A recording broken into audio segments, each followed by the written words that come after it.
नमस्कार। कोरोना से जुड़े इस खास शो अफवाह बनाम हकीकत में आपका स्वागत है। इस शो में हम कोरोना महामारी से जुड़ी नई नई जानकारियां लेकर आते हैं। देश विदेश के जाने माने विशेषज्ञों और वैज्ञानिकों को बुलाते हैं ताकि सही और सटीक जानकारी आप तक पहुंच सके। हमारा मकसद आपके डर को दूर करके आपको जागरूक करना है। आपके सवालों के जवाब भी देंगे हमारे एक्सपर्ट, तो बने रहिए हमारे साथ। मैं हूं अदिति राजपूत। सबसे पहले हम रुक कर रहे हैं हमारी टॉप स्टोरी का। नए साल के आने के साथ ही भारत में कोरोना वैक्सीन को लेकर उम्मीदें बंधने लगी हैं। ब्रिटेन में बुधवार को ऑक्सफोर्ड की वैक्सीन को मंजूरी मिलने के साथ ही बताया जा रहा है कि अब भारत का नंबर है। कल एक महत्वपूर्ण बैठक भी होने जा रही है और माना जा रहा है कि कल वैक्सीन को लेकर फैसला भी लिया जा सकता है। ऑक्सफोर्ड एस्ट्राजेनेका की वैक्सीन कोविशील्ड को भारत में सीरम इंस्टीट्यूट बना रहा है और जिन लोगों पर अब तक ट्रायल हुआ है उनमें कुछ ने हल्के सिरदर्द और हल्के बुखार जैसे साइड इफेक्ट बताए हैं जो सामान्य है। ऐसे में कोई बड़ा साइड इफेक्ट नहीं है, जो अपने आप में बेहद राहत की खबर है।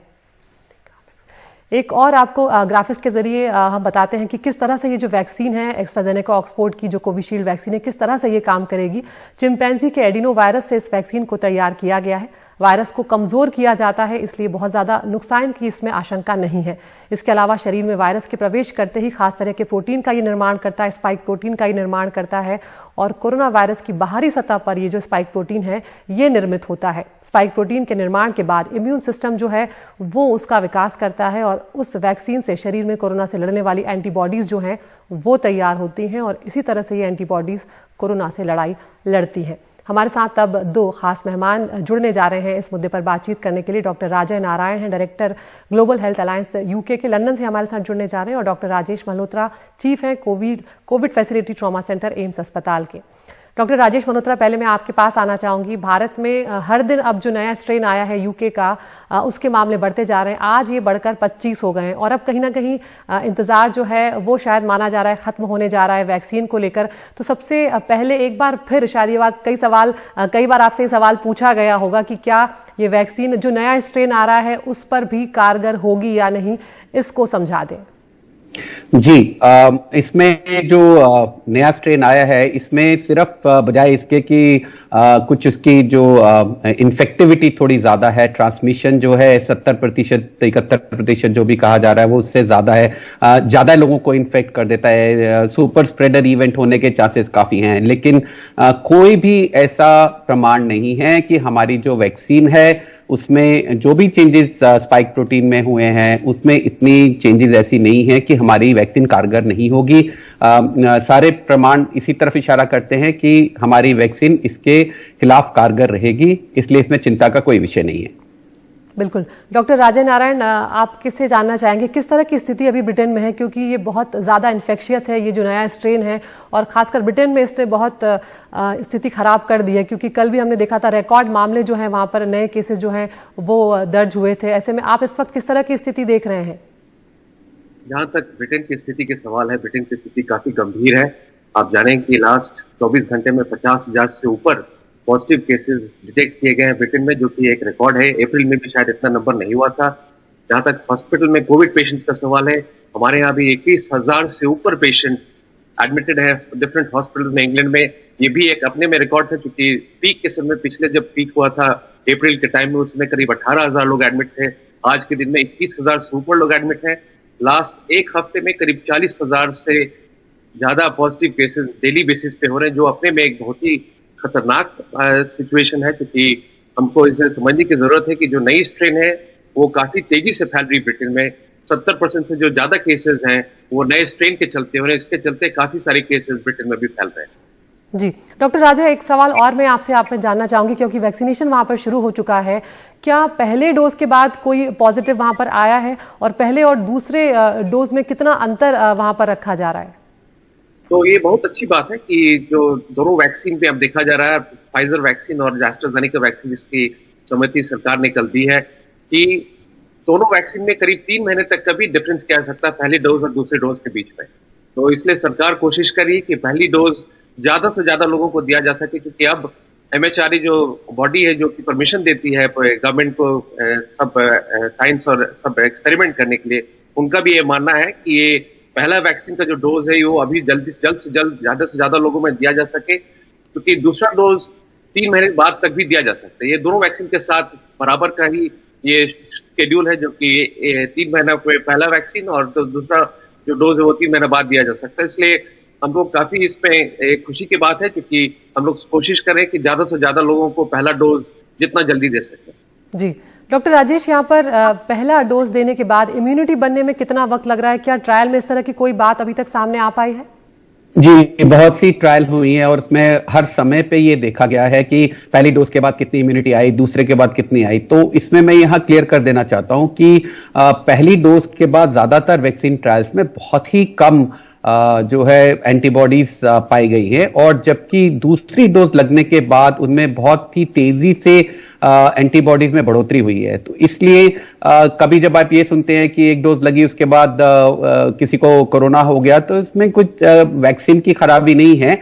अभी वैक्सीन अपनी प्रोटेक्शन दी ही नहीं है, बल्कि दूसरी डोज के बाद भी उसका पीक इफेक्ट आने में 2 सप्ताह 3 सप्ताह लग सकते हैं। तो कुल ये आप ये मान के चले कि वैक्सीन की पहली डोज और फिर दूसरी डोज मिला के वैक्सीनेशन शुरू होने से 4 से 6 हफ्ते का टाइम डेफिनेटली लग सकता है आपको पूरी तरह से प्रोटेक्शन मिलने में। तो डॉक्टर राजेश, इसका मतलब आप ये कह रहे हैं कि पहले डोज के बाद भी कोरोना होने का खतरा जो है वो बना रह सकता है, इसलिए तमाम एहतियात जो है वो लोगों को बरतने होंगे? बिल्कुल जी डॉक्टर राजा, यहाँ पर एक सवाल और मैं आपसे पूछना चाहूंगी कि जो वैक्सीन का असर है ये कब तक रहेगा? यानी कि क्या 6 महीने 1 साल के बाद दोबारा ये वैक्सीनेशन जो है इसके लिए लोगों को जाना पड़ेगा? इसके बारे में अब तक कुछ साफ हो पाया है रिसर्च में? जो भी रिसर्च अभी तक मालूम हुआ, जिससे जो भी हो, ऑक्सफोर्ड वैक्सीन हो चाहे फाइजर वैक्सीन हो, क्योंकि आप जानते हैं कि ये वैक्सीन बहुत ही कम दिन में तैयार किया गया है और हमारे पास बहुत ही लिमिटेड डेटा है इस वैक्सीन के बारे में।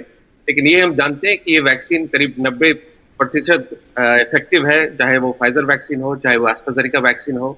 लेकिन जहां तक रिसर्च की बात है, ये माना जा रहा है कि उम्मीद किया जा रहा है कि कम से कम 1 साल तक इसकी वैलिडिटी रहेगी, इसको प्रोटेक्ट करेगी। जैसे कि फ्लू की वैक्सीन हम लोग हर साल लेते हैं इंग्लैंड में, उसी तरह हो सकता है हम लोग को कोविड की भी वैक्सीन आगे हमेशा लेना पड़े। बट अगेन ये अभी रिसर्च की बात है, अभी एक्सपेरिमेंट किया जा रहा है। अभी चूंकि हमारे पास लिमिटेड डेटा, चूंकि हम लोग ने इसे लॉन्ग टर्म स्टडी नहीं किया है, होपफुली लॉन्ग टर्म स्टडी जब होंगे तो उससे पता चलेगा। लेकिन उम्मीद यही है कि कम से कम 1 साल तक इसकी वैलिडिटी रहेगी। जी बहुत शुक्रिया डॉक्टर राजेश और डॉक्टर आप दोनों का, यहाँ पर आप दोनों हमसे जुड़े और बहुत अहम जानकारियां आपने साझा की हैं, क्योंकि वैक्सीन को लेकर कई सारे सवाल जो हैं वो लोगों के मन में लगातार बने हुए हैं, जो डर हैं वो बने हुए हैं, और हमारी कोशिश यही है कि इस डर को खत्म किया जाए और लोग ज़्यादा से ज़्यादा सावधानी बरत कर खुद का बचाव करें। आगे बढ़ते हैं, टॉप स्टोरी 2 का रुख करते हैं, अमेरिका की बात करते हैं, जहां पर लगातार स्थिति खराब होती जा रही है। बुधवार को कोरोना की तीसरी लहर में मरने वालों की तादाद करीब 4000 तक पहुंच गई। लगातार संक्रमितों की तादाद भी बढ़ती जा रही है, और ये हाल तब है जब अमेरिका में 2 वैक्सीन दिए जा रहे हैं, फाइजर और मॉडर्ना। कैलिफोर्निया में स्थिति इतनी खराब है कि अस्पतालों में अब जगह कम पड़ने लगी है।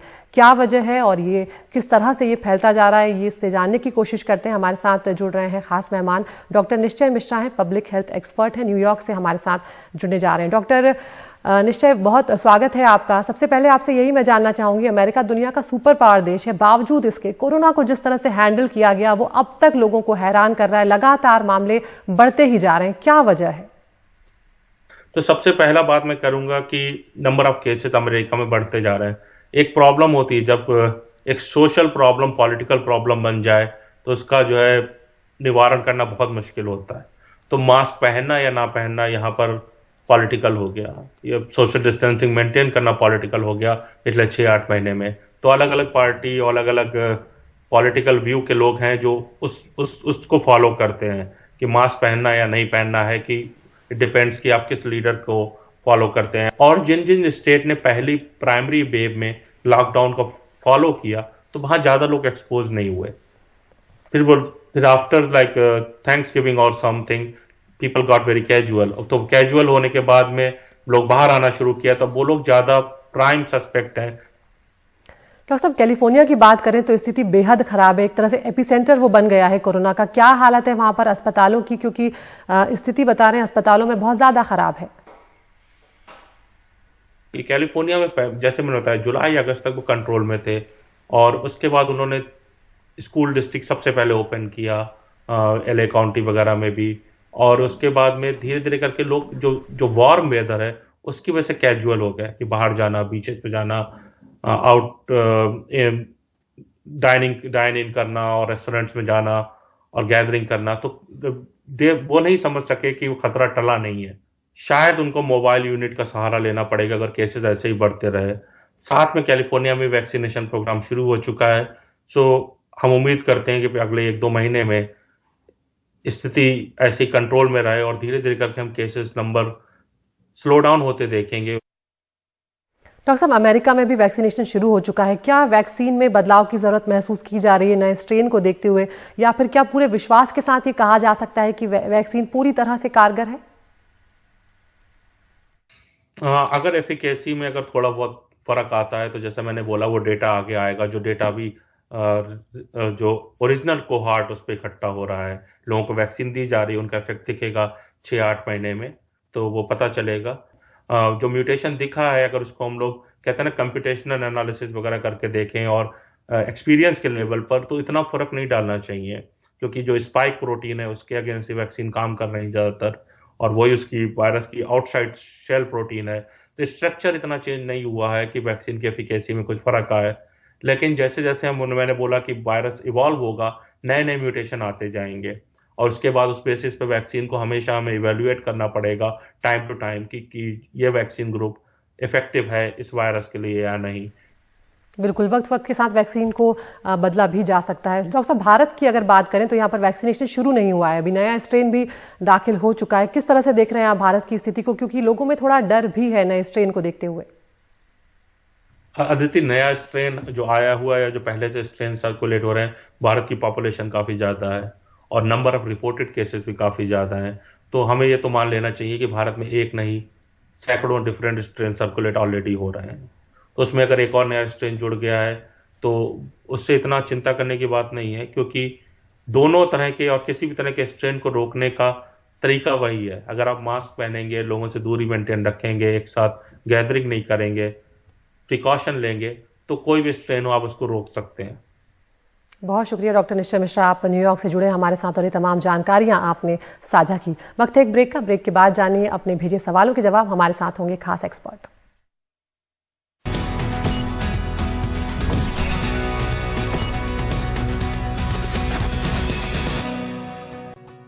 ब्रेक के बाद एक बार फिर आपका स्वागत है। इस हिस्से में हम आपके सवाल लेते हैं और हमारे साथ जाने माने एक्सपर्ट होते हैं। हमारे साथ बने हुए हैं doctor Rajesh Malhotra, chief Covid facility trauma centre के हैं, वो एम्स अस्पताल के। डॉक्टर साहब, एक बार फिर से आपका स्वागत है और अब सवाल लेते हैं। दिल्ली से निधि पूछेंगी अपना पहला सवाल। मेरा नाम निधि गुप्ता है, मैं दिल्ली से हूँ। मेरा आपसे ये सवाल है कि जो न्यूबॉर्न बेबीज़ होते हैं उनकी वैक्सीनेशन के लिए डॉक्टर्स के पास ले जाना कितना सेफ है? जो न्यूबॉर्न्स है उनको आप वैक्सीनेशन के लिए लेके जा सकते हैं। करंट ऐसी रिकमेंडेशंस हैं कि इनको कोविड के लिए बच्चों की वैक्सीनेशन को डिले करने का कोई कारण नहीं है। आप मास्क पहन के जाएं, दूरी रखें, डॉक्टर सब प्रिकॉशन लेंगे, हैंड हाइजीन रखें, लेकिन वैक्सीनेशन कराना जरूरी है और उसको डिले नहीं करें। वैसे भी ये बात भी हम कई बार कह चुके हैं कि जो छोटे बच्चे, नवजात शिशु और छोटे बच्चे हैं, अभी तक उनको कुछ ना कुछ इससे प्रोटेक्शन है। बड़ी माइल्ड डिसीज होती है, हालांकि ये नया म्यूटेंट कुछ डिफरेंस ला रहा है, लेकिन मुझे नहीं लगता इसमें उनकी इम्यूनाइजेशन की रिकमेंडेशन को चेंज करने की जरूरत है। जरूर जाएं और बच्चे को वैक्सीनेशन जरूर लगवाएं। जी, अगला सवाल दिल्ली से पूछेंगे आर्यन। नमस्ते, मेरा नाम आर्यन है, मैं दिल्ली से बात कर रहा हूँ। मेरा ये सवाल है कि आजकल लोग काढ़ा बहुत पी रहे हैं, क्या इससे कोविड से बचा जा सकता है? जी, सवाल ठीक से सुनाई नहीं दिया। ये पूछ रहे हैं कि काढ़ा आजकल लोग बहुत पी रहे हैं, क्या काढ़ा पीने से कोविड से बचा जा सकता है? ऐसा है कि काढ़ा पीने का जो है कोविड से बचने का कोई साइंटिफिक स्टडीज तो नहीं है। ऐसा माना जा रहा है कि ये इम्यून बूस्टर है, लेकिन इसकी कोई साइंटिफिक ट्रायल या स्टडी नहीं है। लेकिन मेरी ये जरूर सलाह है कि ऐसी जो चीज जो नुकसान नहीं करती है, लेने में कोई हर्ज नहीं है, लेकिन उसको ओवरडू नहीं करे। कई बार हमने देखा है कि लोग बहुत ज्यादा काढ़ा पी के दिन में और एसिडिटी और दूसरी तकलीफों से ग्रस्त हो जाते हैं, तो एक बहुत ज्यादा उससे उम्मीद नहीं रखे।